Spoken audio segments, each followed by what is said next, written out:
नमस्कार, स्वागत छ यहाँहरुलाई मेरो च्यानल EasyMath with STSS मा। सदाझै यो शनिबार पनि मैले लिएर आएको छु एउटा अनसिन थ्योरम र यो अनसिन थ्योरम छ मेरो Pabson SE pre board exam 2077 province 1 को यो क्वेशन नम्बर 24। आशा छ यहाँहरुलाई पक्कै पनि यो फलदायी रहनेछ र यदि यहाँहरुले चाहिँ मेरो च्यानल सब्स्क्राइब गर्नु भुल्नु भएको छ भने तुरुन्तै गरिहाल्नु होला। र क्वेशन इस प्रकार छ, in the given figure ABCD is a parallelogram and EABC is a cyclic quadrilateral। हामी लिन सक्छौं यहाँनिर ABCD एउटा parallelogram हो र यहाँ EABC भनेको एउटा cyclic quadrilateral हो र हामीले यहाँ देखाउनु पर्ने छ EA भनेको यो अथवा AE is equal to AD। यो दुईटा साइडलाई हामीले इक्वल देखाउनु छ भनेको यो साइड र यो साइडलाई हामीले इक्वल देखाउनु छ। अब सबभन्दा पहिला हामीले यसलाई कसरी इक्वल देखाउने, हामी त्यतातिर लागौं। एकछिनलाई मानिलिउँ यो दुईटा साइड इक्वल नै छ र यदि यो दुईटा साइड इक्वल हुन्थ्यो भने पक्कै पनि यहाँनिर यो दुईटा एंगल इक्वल हुन्थ्यो। यसको अर्थ यदि हामीले यो दुईटा एंगललाई इक्वल छ है भनेर देखाउन सक्यौं भने पक्कै पनि हामीले AE is equal to AD हो भनेर हामी भन्न सक्छौं। त्यसको लागि हामीले हेरौं। अब हामीले यहाँनिर एउटा साइक्लिक क्वाड्रिलेटरल भनेर दिइसकेपछि अब यसको रिलेसन कुनसँग छ त भनेर हेर्दाखेरि पक्कै पनि यसको रिलेसन यो एंगलसँग छ। यसको र यसको सम चाहिँ 180 हुन्छ किनभने they are the opposite angles of cyclic quadrilateral. र त्यस्तै यदि मैले अब यहाँनिर यो एंगल र यो एंगल जोड्दा नि 180 हुन्छ भनेर देखाउन सके भने पक्कै पनि यो दुईटा इक्वल हुन्छ। र यसको लागि फेरि हेरौँ हामीले यहाँनिर अब यो लाइन र यो लाइन प्यारलल छ भन्नुको अर्थ पक्कै पनि यो एंगल र एंगल जोड्दाखेरि 180 हुन्छ बिकज दे आर को इन्टिरियर एंगल्स। र अनि फेरि अब यो एंगल इज इक्वल टु यो एंगल,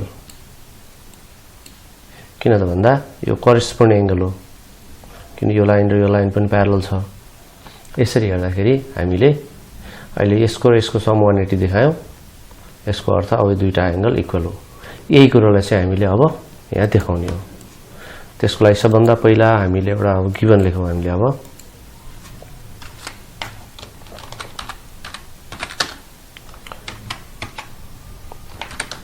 गिवन यसैलाई हामीले अब कपी गर्दा हुन्छ।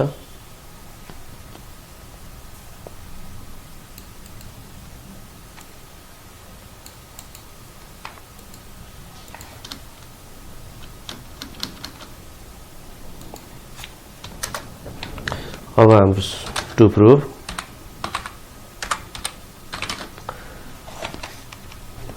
ल टु प्रुभ भनेको हाम्रो यही दिइरहेको छ A is equal to AD।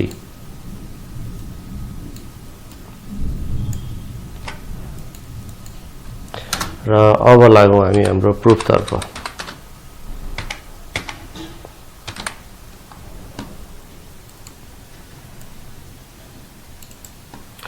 ल हामीले सुरुमा हामीले यहाँनिर एक नम्बरमा भनेको थियौं यो एंगल AED अथवा एंगल E मात्र भन्नु पनि पाइन्छ हामीलाई। Angle AED plus angle ABC is equal to 180 degree हुन्छ भनेर हामीले भनेको थियौं हामीले र त्यही कुरा हामी लेख्न गइरहेका छौं। हामीले अहिले angle AED is equal to angle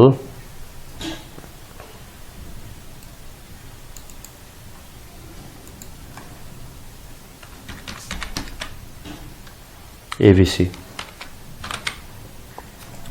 र यसको रिजन हामीले अघि नै भनिसकेका छौं। हामीले यो बिङ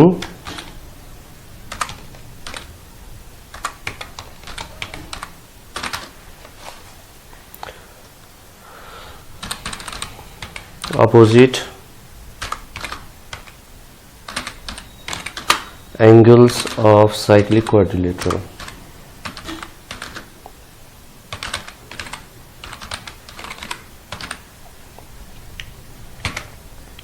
अब त्यस्तै अब दुई नम्बरमा हामीले अब लेख्न गइरहेका छौं। हामीले अब यो एंगल इज इक्वल टु यो एंगल। त्यस्तै अर्को हाम्रो थियो यो ABC plus BCD is equal to 180 पनि थियो किनभने यो को इन्टिरियर एंगल भएको हुनाले अब त्यो पनि लेख्दियौ हामीले यहाँ उल्टो भएछ यहाँनिर यहाँ प्लस इज इक्वल टु 180 हुनु पर्थ्यो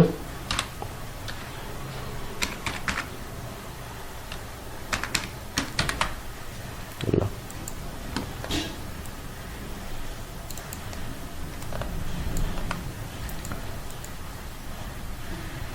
AD plus ABC is equal to 180 degree किनभने because they are the opposite angles of cyclic quadrilateral अब त्यस्तै अर्को हाम्रो हामी हेर्न सक्छौं यहाँनिर यो एंगल भनेको ABC यही सही अर्को BCD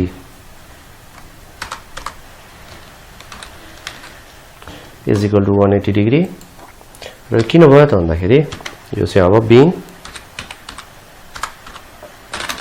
co-interior angles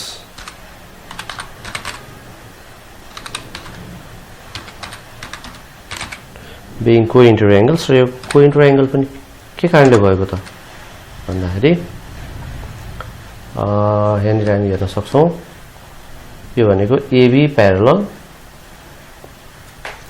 DC भएको हुनाले त्यो लेखौं हामीले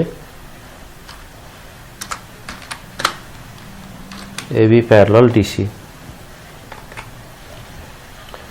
अब त्यस्तै अर्को 3 नम्बरमा हामी लेख्दैछौँ हामीले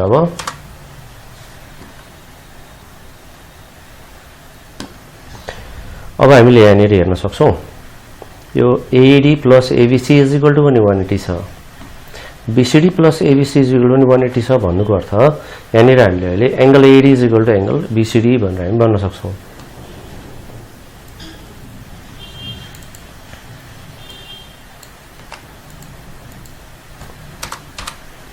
is equal to angle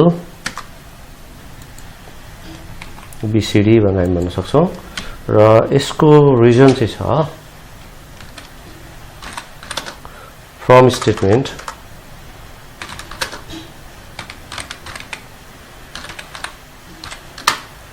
one and two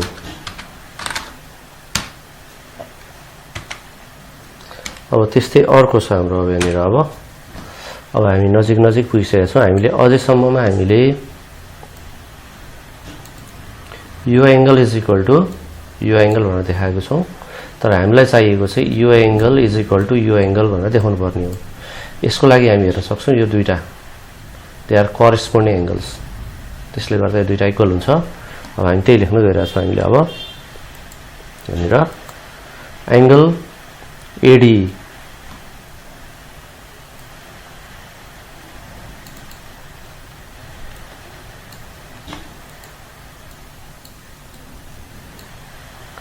angle AD भनेको यो is equal to angle BCD र यसको रिजन छ बीइङ करेस्पोन्डिङ एंगल्स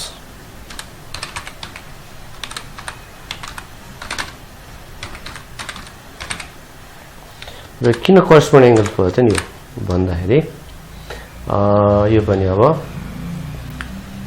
यसको लागि चाहिँ AD parallel BC भएको हुनाले त्यही कुरा हामी लेख्न गइरहेका छौं हामीले र यसरी अब हामीले अब यो 3 र 4 लाई हामीले हेर्ने हो भने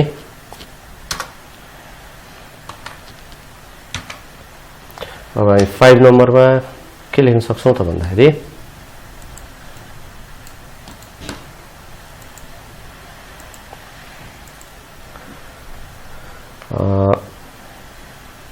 AD is equal to ADE भनेर हामी लेख्न सक्छौं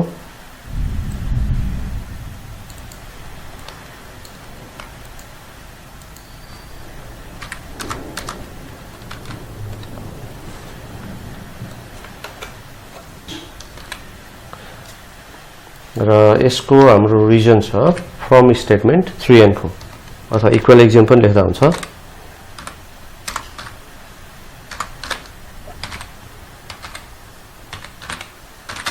फ्रम स्टेटमेन्ट 3 and 4 अथवा यसको सट्टामा हामीले इक्वल एक्जाम पनि हामी लेख्न सक्छौं र यसरी अब यहाँनिर अब यो दुईटा एंगल इक्वल हुनुको अर्थ के हो त भन्दा यहाँनिर हामी हेर्न सक्छौं यो एंगल र यो एंगल इक्वल हुनुको अर्थ यसको अपोजिटको साइड एई र यसको अपोजिट साइड एडी पनि इक्वल हुन्छ। यो हामीले क्लास 9 मा पढेको कुरा हो यो। तर अब हामीले यहाँनिर त्यही एई इज इक्वल टु एडी। अब एडीई को अपोजिटमा कुन छ त? एडीई को अपोजिटमा एई नै छ भनेपछि ए नै होला।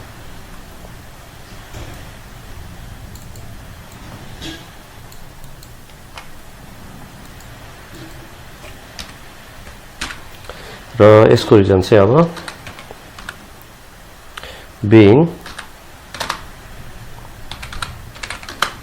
sides opposite to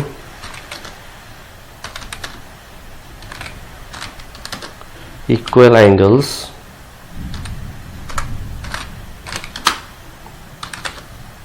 of a triangle। यसरी हामीले यसलाई अब प्रुभ गरिसकेको छौं र लास्टमा हामीले अब यहाँ हेन्स प्रुभड भनेर लेख्छौं। आशा छ पक्कै पनि यहाँलाई यो फलदायी रहनेछ। अर्को शनिबार फेरि मैले अब अर्को एउटा अनसिन थ्योरम लिएर उपस्थित हुने बाचाका साथ आजको लागि यही प्रश्नका साथ बिट मार्ने अनुमति चाहन्छु। हस्त धन्यवाद।